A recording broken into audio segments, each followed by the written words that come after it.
ក្នុងឱកាសនៃការបំពេញបេសកកម្មគូសទ្វារទាក់ទាញនិងជំរុញវិនិយោគនៅលើទឹកដីនៃប្រទេសជប៉ុនលោកស៊ុនចាន់ថុលឧបនាយករដ្ឋមន្ត្រីអនុប្រធានទី1ក្រុមប្រឹក្សាអភិវឌ្ឍកម្ពុជាក៏អកនាសៀលថ្ងៃអង្គារទី9ខែមិថុនាឆ្នាំ2026ម៉ោងក្នុងតំបន់បានដឹកនាំគណៈប្រតិភូកម្ពុជាចូលរួមកិច្ចពិភាក្សាការងារទមូលកម្រិតខ្ពស់កម្ពុជាជប៉ុនក្រោមមូលបត់ឆ្ពោះទៅរកការវិនិយោគនិងភាពជាដៃគូយុទ្ធសាស្ត្រកិច្ចពិភាក្សានេះត្រូវបានសហការរៀបចំដោយកអរួមជាមួយមជ្ឈមណ្ឌលអាស៊ានជប៉ុន AGE និងអង្គការពាណិជ្ជកម្មក្រៅប្រទេសជប៉ុន JETRO ដោយមានការចូលរួមផ្ទាល់ពីថ្នាក់ដឹកនាំជាន់ខ្ពស់និងតំណាងក្រុមហ៊ុនជប៉ុនធំដែលមានសក្តានុពលខ្ពស់ចំនួន11ស្ថាប័ន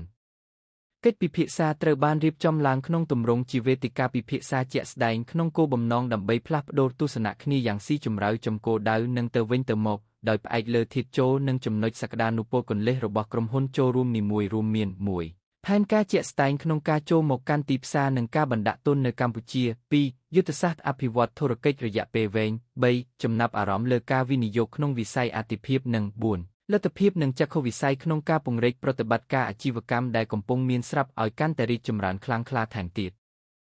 តាមរយៈកិច្ចពិភាក្សាការងារទមូលកម្រិតខ្ពស់នេះក្រុមហ៊ុនដែលបានចូលរួមទទួលបានឱកាសក្នុងការធ្វើបទបង្ហាញសង្ខេបអំពីវិស័យដែលខ្លួនចាប់អារម្មណ៍សកម្មភាពធុរកិច្ចរំពឹងទុកនាពេលអនាគតព្រមទាំងបញ្ហាគន្លឹះឬការពិចារណានានាដែលពាក់ព័ន្ធនឹងការវិនិយោគនិងការអនុវត្តគម្រោងជាមួយគ្នានេះក៏